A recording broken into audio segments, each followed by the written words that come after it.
Guys, how you doing? It's time to talk some bowling again.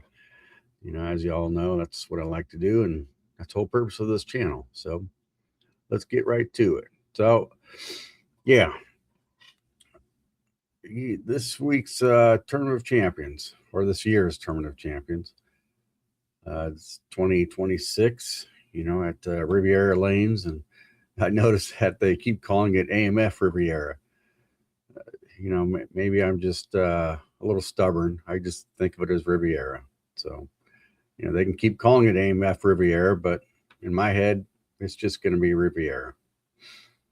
Out here in LA, we've got Riviera Country Club, and that's, pretty storied golf course here in LA. So sometimes when I think Riviera Lanes, kind of reminds me a little bit of Riviera Country Club. Not that I've ever played there, and I can't imagine me ever having a chance to play there, but who knows? Maybe one day.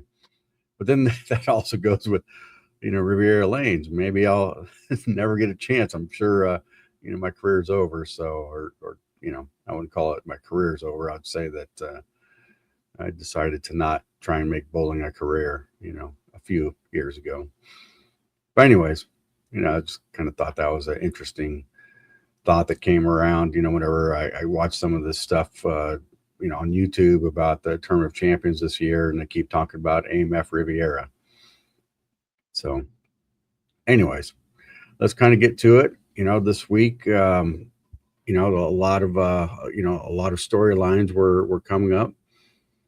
The Bowler of the Year or Player of the Year. I'm not too sure what they call it. Player of the Year award is still up in the air. EJ is pretty far ahead on points. However, he needs a title. If he doesn't find a way to a title, I just don't think it's, I really don't consider that Player of the Year, because as one famous bowler said, in order to be Player of the Year, you got to be Player of the Week, So I'm a firm believer in that. Last time I remember, all this nonsense going on about Player of the Year and someone not winning in that year was when Marshall Holman won Player of the Year, and PDW had a pretty good year. Trying to remember who else had a good year in '87. I think there was somebody there with 2 wins. I think that had 2 wins but wasn't able to get Player of the Year. I think Marshall made the TV show for all the majors, and then I think he had some more TV shows, for that year. But he got Player of the Year, and what was it deserved? I would say no, from the standpoint of how do we gauge Player of the Year, and it's always been in our sport, it's always been a championship. Did you win? That's how it's been, and I think that maybe now they may kind of have it written in their guidelines or bylaws or whatever, that in order for you to be Player of the Year, you've got to find a way to be Player of the Week. So, which means you got to have a title in that year, and I support that. It makes sense. We're kind of in the era of professional bowling where they really don't have a lot of opportunities compared to, a couple of decades ago, where there's 33 or 34, 35 events a year. Now, I don't even know if they eclipse 25 events a year. Maybe they do, and I just haven't bothered to count, But, when the season is over in May, that's kind of disappointing. When you look at, you've got 7 other months, that could be consumed with professional bowling, but they're not, and that's just the way it is right now. So hopefully they'll find their way around that. But anyways, let me kind of get to the topic, and that topic today is about the Lefty lockout. When I started watching the first block and started seeing some of the lefties struggle, I was getting a little concerned. I just I don't I still to this day, it just baffles me why they can't find, why they can't figure it out. There's so much information out there, in regards to topography and lane play, and there's plenty of games have been bowled, especially. Well, I would say plenty of games have been bowled in the past 5 to 10 years. I would understand, lefties getting locked out if there was some anomaly that came up. Maybe if there was a big shift in bowling ball technology, and all of a sudden, uh, the lane maintenance crew couldn't figure it out. As far as like, well, we didn't plan for this, we didn't see this, we didn't know, how this was going to happen because new ball technology, whatever. But there hasn't been a big shift in ball technology in quite some time. Incrementally has gotten better over the past few years. Yeah, it has. Dynamic and balance has really been figured out, and they've got it pretty well fine tuned in regards to dynamic and balance. And then on the cover stocks, that's where, of course, cover stock, that's where the rubber meets the road, as they say. So I just don't get it. I don't get why they can't figure it out. They have a pretty good idea of how they're going to play. I know many times, we've had these arguments or discussions, whatever you want to call it, about, well, if you make them easier, then they tend to be more equal left to right. And yeah, I understand that argument, and there is something to be said. If the goal is to make them equal left to right, if that's the goal, um, to make them easier, to make the lane soft. I firmly just don't believe that. I think it's a lazy. I really think that's just a lazy argument. I still firmly believe that, even before dynamic imbalance and before these cover stocks, I firmly believe that there were plenty of opportunities to learn about lane play and to learn about transitions, to make them, I wouldn't say, 100% equal left to right, because that's just not going to happen.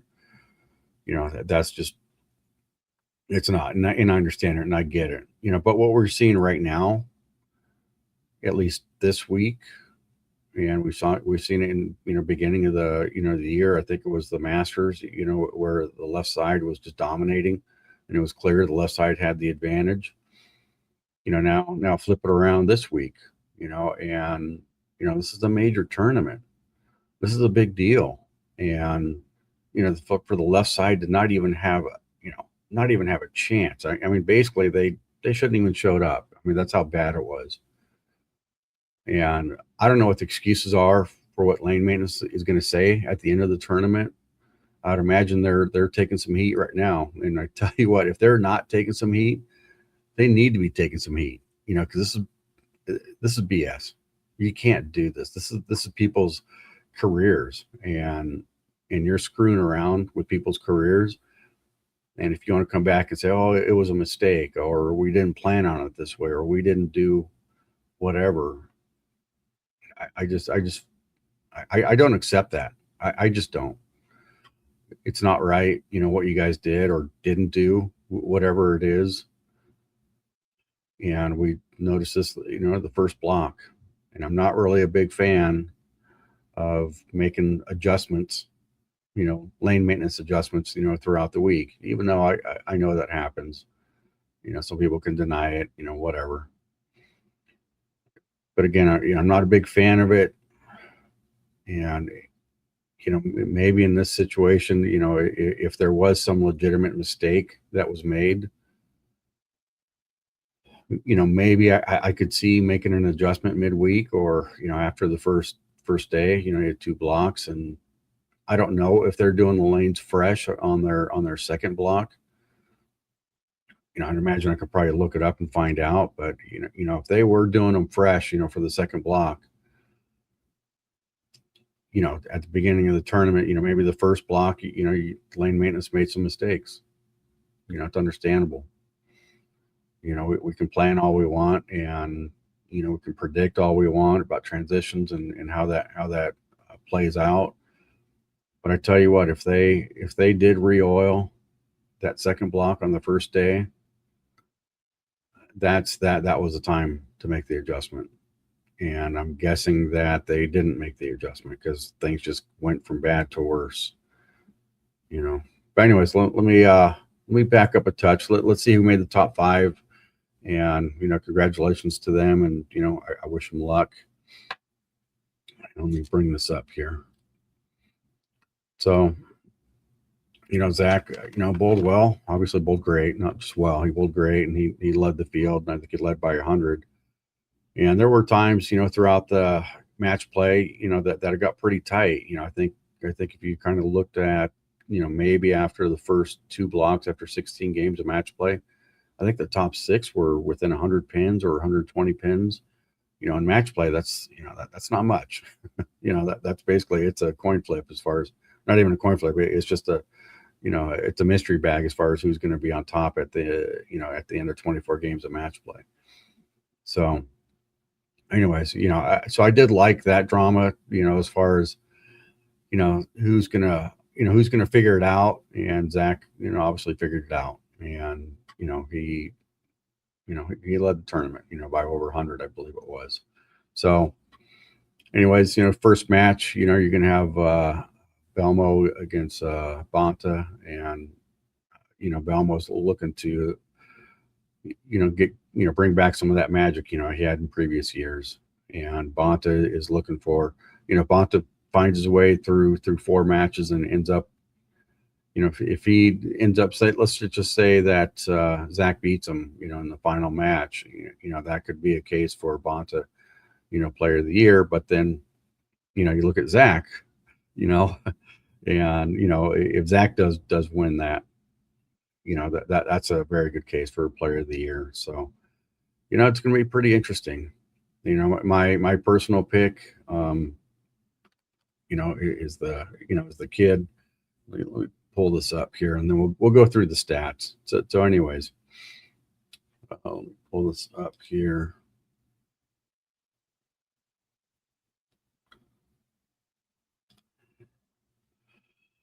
So yeah, so my personal pick is Alex Horton, and part of the reason why, I think he's got the right game for the show. I think he's got a pretty good idea, keeps it in front of him pretty well. I think that the number 2 spot is what we're seeing, as far as transitions and how things evolve throughout the show.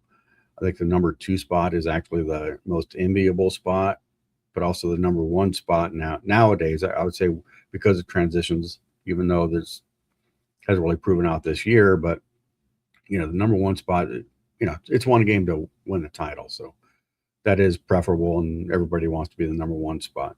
But just looking at it from a transition standpoint, I think that Alex is going to be able to see a couple of games and see how they transition, see how they're playing. They're all on the right side. And, I think that Alex can watch the first couple of games and have start to formulate his game plan. And then, if he does win his match, he's going to have some good momentum. He's going to have a pretty good idea, what the lanes are doing. And, Zach is going to be, just one game in, or just, coming in fresh. I'm not too sure how many shots they're allowed throughout the show, because I know that the other, like during the first couple of matches, Zach is allowed to go and throw some shots on the championship pair. Not too sure how many balls that works out to. So Zach's going to have a pretty good idea. And Zach's going to have a lot of confidence going in, being that he won his first title last week. And just to say, that ball change in last week in the doubles was, was key. Yeah, maybe the first ball that he threw, the first couple of frames, maybe he could have found a way to get that to carry. But, when he made that ball change, that was fun to watch. So anyways, it's I think the title match could very well be Zach and Alex, and of course Zach. But if Alex wins his match, I think he's gonna be very, very comfortable. And yeah, there's gonna be an excitement there, you know, probably some extra nerves, you know, assuming that well, you know, his first match, he's going to have some nerves in his first match. And if he can get out of the gate, you know, with if he can fill some frames, you know, that first sequence, you know, I don't know if he'll start on the left or start on the right, but you know, if he starts on the left, he'll have one shot, and then his next sequence he'll have two shots. So if he gets through in his first match in that first couple of sequences, you know, without any holes, you know, I think that, you know, he'll be fine after that. You know, hopefully after the, I know the commercial breaks are pretty long. So anyways, I'm going to get to the point of what I've been trying to get to, but I like Alex for the W in this tournament, in this championship round. So, all right, let me get to the point of what I, you know, the purpose of this.